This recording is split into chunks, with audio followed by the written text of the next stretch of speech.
ყოველთვის დაინტერესდით ერთი რაღაცით.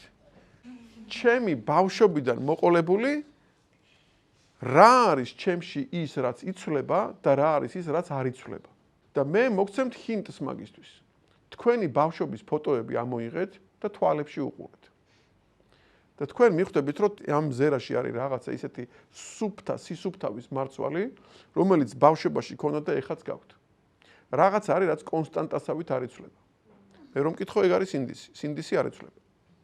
მაგრამ ეს მეორე ანდრო, რომელიც ამ სინდისთან ხან რაღაცებს მოჯელობს, ეგ ტიპი იცვლება. და აი ამ მდგომარეობაში ყოფნით თქვენ მიხვდებით, სად არის მართლა მე. აი ეს უკვე კითხვა თქვენს პასუხზე, რომ აი სად არის ის რითი მივხვდე რა არის, აი ტყვილი მოიცილე, სად რითი მივხვდე, სად არის ტყვილი, სად არის მართალი. ტყვილის ბუნება არის დროებითობა. მართლის ბუნება არის მარადიულობა. აი მაგითი უნდა მიხვდე. აი ესე რო იყოს სულ, მაშინ იქნება მართალი და თუ ვერ იქნება სულ, ესე იგი ყოფილა ტყვილი.